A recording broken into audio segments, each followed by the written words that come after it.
Welcome back to our beginner guide. Enjoy! Before you hunt spiders, be extremely careful. Approaching spider nests, there's tier 1, which exactly what it looks like. Almost imagine it like an ice cream cone. 1 ice cream cone means you're okay. 2 ice cream cones means to be careful. And 3 ice cream cones means that it's potentially can turn into a boss. So now that we have level 1 spider nest here, it's easy to approach, and barely any spiders will come out of it, which gives you enough to kind of learn how to fight spiders. So, but be careful though before attacking spiders, because obviously the more spiders in the area, the more spiders that are going to come in and try to attack you. Most mobs are just like that. If there's a mob that is close to you that is similar, for example, pigs, and one pig notices that you're attacking another pig, they're going to work as a mob mentality and try to come and attack you. So as soon as I hit this spider, you're going to notice that all the other spiders in the area light up, and they are now approaching you. And this is exactly what's going to happen with most of the mobs in Don't Starve Together. And I mean, individual mobs I can further explain when we get down the road, but you know that will be kind of in the future. So once again, when you have a tier 1 nest, you're going to generally get 3 spiders that are inside of it. And you can do just as I did, where you can have your armor on, the spiders are attacking you, and all you have to do is just attack, which is obviously using F or Control F to attack the mobs. Those are the three spiders that are in the tier 1. Tier 2 spider nest, though, is something that is going to cause a little bit of grief. And this is where your traps come in hand. Playing solo is obviously you're going to need some sort of ability to kind of help you fight the spiders if you don't have anybody playing with you. So, before attacking the spiders, you want to almost take care of the small little basic spiders, and then get yourself ready for what is called the guardian spiders. And guardian spiders are what actually spawn in the tier 2 nests. So, approaching the tier 2 nests, as closer as we get, you can notice that generally they will pop out when you're attacking a spider, but guardian spiders do something different that regular spiders don't, and that is jump towards you. Now, if you're attacking them head on, guardian spiders will get a few attacks in on you, so I generally suggest getting them to jump on you and having them follow you into a trap. And we'll show you again how that works. Let's show again with a regular spider, in case you don't want to attack them. You have a nest on the ground, you go near the spider, close enough where the spider's gonna yell and hiss at you. And now we got the spider hissing at us. You can hold your torch in your hand if you don't want to have your miner hat on. These spiders, remember, they don't jump, but as soon as they walk past the trap, boom, you have them inside the trap, and there you go. And that's how you catch a spider. And once again, the guardian spiders are a lot more difficult to catch because they will jump, so bring your traps with you and continue to do this on and on and on and collect as much meat as you can. Be very careful though, because obviously you're limited with how much armor you have, and you don't want to be near too many spiders when you are attacking them, because the more spiders you attack, the more damage they'll do, and getting surrounded by spiders is not necessarily what you want to have happen. All right, so now you can see on the map that there's 2 spider nests next to each other, and this is where you want to be a lot more careful. If you want to be extra cautious, attacking spiders during the day is probably what I would recommend. Anytime that you attack spiders at nighttime or at dusk, that allows all of the spiders to come out of the nests, and they're generally walking around, whereas during the day is when the spiders sleep and they decide to only have limited numbers to attack you. So once again, place down your nests if you need more, place down your traps, and if you need more, feel free to do so. One mistake that people tend to do with traps, placing 2 traps next to each other, one spider will trigger both traps. So please make sure that traps are separated between each other, and know how many uses you have left in your trap. And that's where the Show Me mod comes in very handy. The Show Me mod will tell you, hey, you have 6 uses of this trap left, just be careful. That means 6 more spiders can be caught, and you just got to make sure that, you know, you're limited with what you use. Sometimes you can get extra lucky and you don't even need to attack them at all. This can also act like a spider or like a bunny trap, placing plenty of traps around this nest, walking away, coming back in a few days, and watching as you're able to just pick a trap and get yourself some monster meat. So once again, we're going to go in here and I'm going to show you what happens. Attacking the spiders on top of the silk will trigger all of the spiders that is in the level 2 nest, and this is where things get a little bit more tricky. You now can see the guardian spiders that are out trying to attack us, but running on the webs is causing us to walk even slower. And the more times that they jump at you, you can definitely dodge them by walking almost in the opposite direction of where you see them coming from. We're going to show you a special cool ability when I talk about Abigail or Wendy. You can see that Abigail is a great character to have along your side, and we're going to show you here right now. Abigail's new Rile ability lets her destroy any enemies that are currently trying to attack allies in the close vicinity. And as you can tell, Abigail has like an AoE effect, and all the spiders will try to attack Abigail while this is happening. So while Abigail tanks them for you, you can follow up by attacking them and easily killing the spiders around her.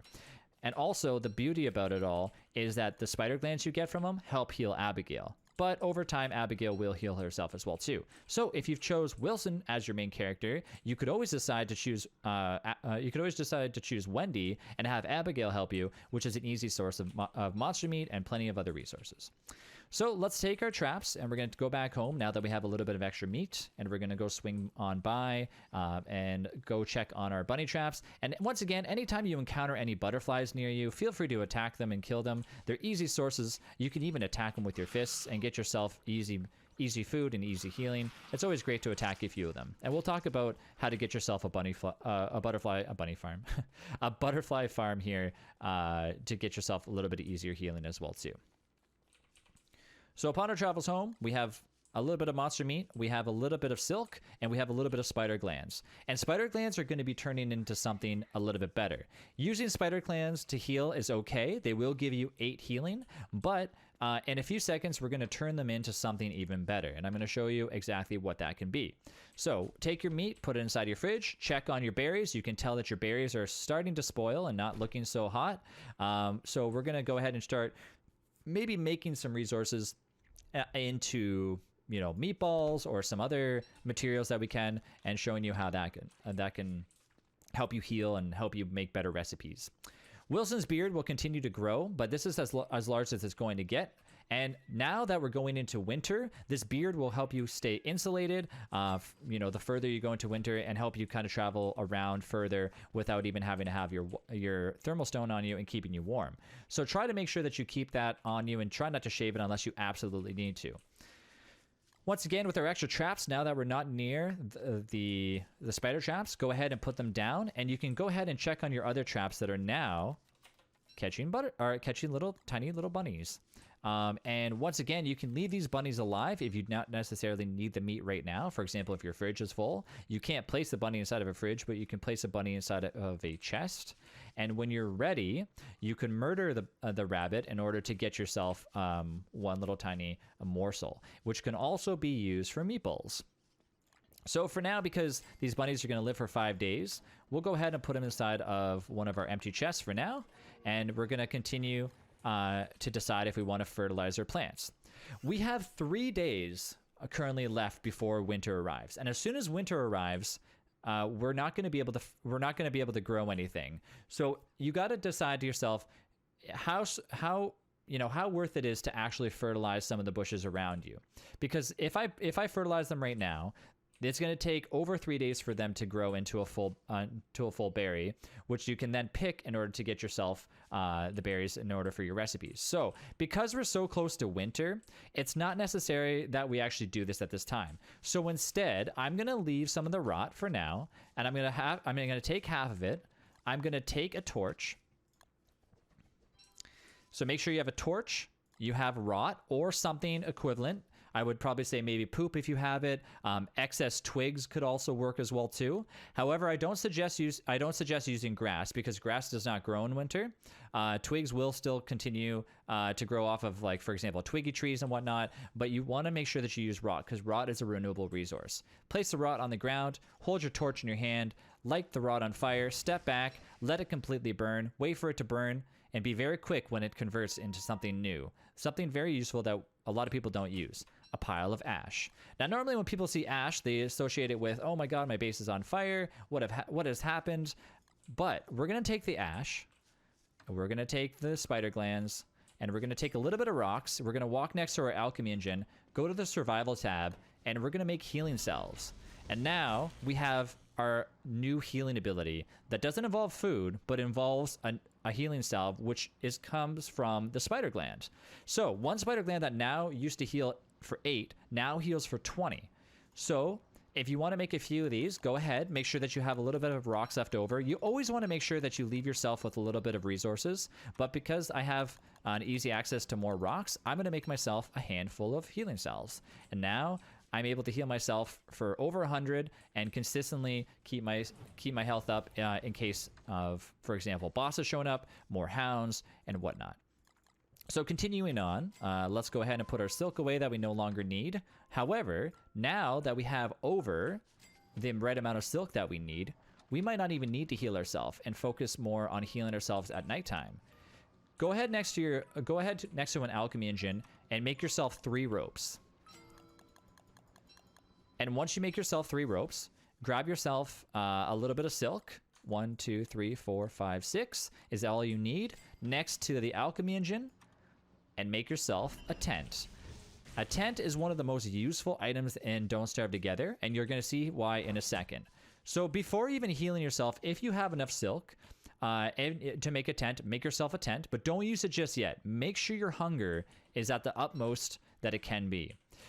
If your hunger is not at the very top, or at least near the top, what's going to end up happening is while you're inside of the tent, your hunger is going to go down. And the further your hunger goes down, the less you're going to heal. So if your hunger is basically completely at almost nothing, then you're going to lose HP while you're inside of the tent. So always make sure that you have, a decent amount of hunger on your hunger bar if you can.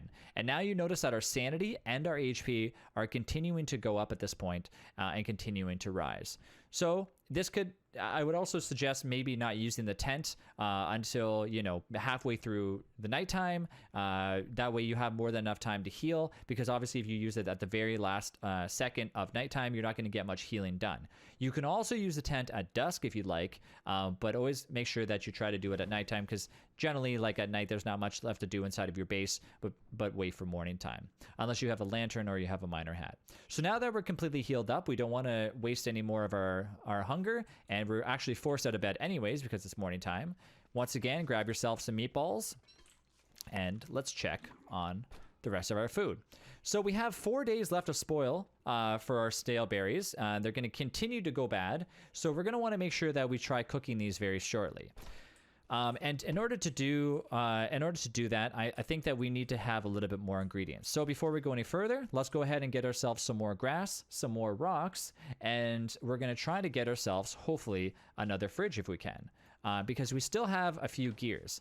Always make sure that you have at least 2 gears leading into winter, and we'll talk more about that as to why that needs to be done. But before we go on any further, we're going to end this episode, and in our next episode, we're going to show you what we have coming for you, which is more about the bird cage, more about potentially making yourself or getting yourself ready to make a fling-o-matic, and further kind of continuing into the winter with the winter storms, and hopefully getting you ready for battling the deer club. So thank you guys for listening, and once again, remember that I do stream every single day on Twitch TV. So if you guys like to find me on there, you can find me at All Fun and Games with a Z, and you can continue to watch me live if you like and ask me any questions. But remember that I do try to do these YouTube videos as often as I can, but depending on like the times available, it generally just depends on what I have to do that day. So I'm going to try to continue these tutorials as often as I can, depending on how often depending on how often Clay releases new updates. So hopefully I will catch you guys in the next episode. Thanks again for watching, guys, and see you soon. Bye.